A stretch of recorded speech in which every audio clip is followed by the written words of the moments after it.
Good morning. देखिए, कल जैसे मैंने शीत युद्ध का आरंभ किया था,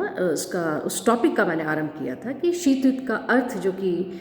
1917 से जिसका आरंभ होता है और किस तरह से आगे चलकर इस सोच ने, ये जो एक ऐसा भय का इसने पूरे विश्व में वातावरण बनाया, भय, अविश्वास और एक दूसरे के प्रति खास तौर से जो दो इसमें महाशक्तियाँ जो इसमें इन्वॉल्व थी, एक तरफ सोवियत संघ और दूसरी तरफ अमेरिका, जो दो एक दूसरे से पूरी तरह विपरीत जो कहना चाहिए जो वैचारिक मतभेद थे, साम्यवाद और पूंजीवाद, जिसने पूरे विश्व को दो ध्रुवों में विभाजित किया और इससे एक तनाव, भय और एक अदृश्य कहना चाहिए, एक ऐसा एक दूसरे के प्रति जो एक अविश्वास था वो निरंतर बढ़ता गया। और देखिए, इसने पूरे विश्व में कुछ ऐसी घटनाएं हुई जिसने बजाय एक बैलेंस ऑफ पावर जिसको कहते हैं, एक तरह से एक बैलेंस स्थापित करने के बजाय आपस में पूरे विश्व को और भी एक दूसरे के प्रति एक डर और एक भय को इन्होंने ज़्यादा बढ़ाया। तो इसमें देखिए कुछ ऐसी बातें थी, जैसे 46 में जो है चर्चिल ने, जो यूके के प्रधानमंत्री थे, चर्चिल ने साम्यवाद की बेहद आलोचना की। और इसके अलावा जब 49 में जो नेटो एक ऐसा मित्र राष्ट्रों का संगठन था, सैन्य संगठन था, जो कि अमेरिका जिसका नेतृत्व कर रहा था, तो नेटो की स्थापना ने जो उसके विरोधी जो कहना चाहिए खेमे के जो भी देश थे सोवियत संघ के नेतृत्व में, तो एक तरह से उससे एक मान्यता दी कि किसी भी प्रकार का युद्ध हो सकता है अगर आपस में ये स्थिति ज़्यादा देर तक चली। 1940 में जैसे चीन में सोवियत संघ की स्थापना हो चुकी थी, कोरिया में गृह युद्ध हो गया था और अल्टीमेटली आप जानते हैं कि किस तरह से कोरिया के भी दो टुकड़े हुए। नॉर्थ कोरिया जो कि आज एक तानाशाह है, और साउथ कोरिया जो कि अमेरिका के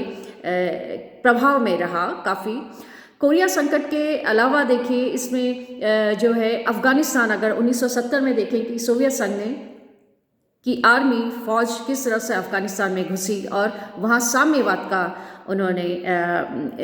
स्थापना की। आगे चलकर देखिए सोवियत सेना का जो प्रभाव है वो साउथ एशियन कंट्रीज़ जो हैं, दक्षिण एशियाई मुल्क और कुछ हद तक मिडिल ईस्ट कंट्रीज़ जो हैं, वहाँ भी ये देखने को मिला। और ये पूरा जो कहना चाहिए पूरा विश्व की जो कहना चाहिए बहुत ही एक ऐसा एक दौर है ये अंतर्राष्ट्रीय राजनीति का, जिसमें एक तरह की एक अदृश्य भय जो है ज़्यादातर मुल्कों में ये देखने लगा। एक और पूरा विश्व दो गुट, एक तरफ था जो कुछ देश जो सोवियत संघ के पीछे थे, कुछ देश जो थे वो पूंजीवादी जो अमेरिका है उसके साथ हुए थे। तो एक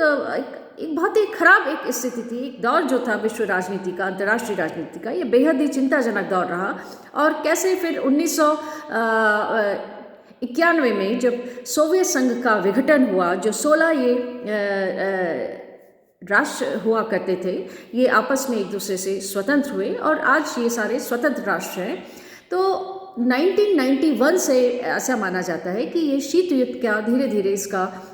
जो इसकी अहमियत थी, इसकी उपयोगिता थी, वो समाप्त हो गई। आज जो है ऐसा नहीं है, मगर इसके बाद भी शीत युद्ध का अंतर्राष्ट्रीय राजनीति में काफ़ी प्रभाव रहा। और इसको सबसे बड़ी थी कि इसकी जो कमी भी रही कि इसने भय को ज़्यादा कहना चाहिए पूरे विश्व राजनीति में एक भय का वातावरण ज़्यादा इसके द्वारा प्रसारित हुआ। एक जो उम्मीद थी कि इससे एक बैलेंस ऑफ पावर होगा, या जो एक बहुत ही समझदारी पूर्ण माहौल होगा, इसकी बजाय शस्त्रों की होड़ इससे ज़्यादा हुई। अच्छा, इसके कुछ पॉजिटिव रिजल्ट्स भी रहे, और सबसे अच्छा जो इसमें एक रिजल्ट है कि टेक्नोलॉजी इसमें काफ़ी एडवांस हुई। जो शस्त्रों की होड़ थी, जो अत्याधुनिक हथियारों के प्रति जो एक दोनों कहना चाहिए विश्व शक्तियों में जो एक होड़ थी, उससे टेक्नोलॉजी बहुत एडवांस हुई। एक यथार्थवादी दृष्टिकोण हमारी अंतर्राष्ट्रीय राजनीति में नज़र आने लगा। और इसमें एक इसका अच्छा परिणाम जो बहुत जो छोटे मुल्क थे, जो नवगठित राष्ट्र थे, जो कि एशिया अफ्रीका के बहुत ही छोटे छोटे जो राष्ट्र थे, उनकी भी एक पहचान अंतर्राष्ट्रीय राजनीति में उनकी भूमिका और जो थी वो नज़र आने लगी कि किस तरह से देखिए क्यूबा एक छोटा सा देश, उसके प्रति दोनों महाशक्तियों में जो उसको अपनी तरफ आकर्षित करने की जो होड़ थी, उसने क्यूबा को एक पहचान दी। इसके अलावा और भी देखिए एशिया के जो कई सारे नवनिर्मित अफ्रीका के छोटे छोटे कंट्रीज़ हैं, हिंदुस्तान जो है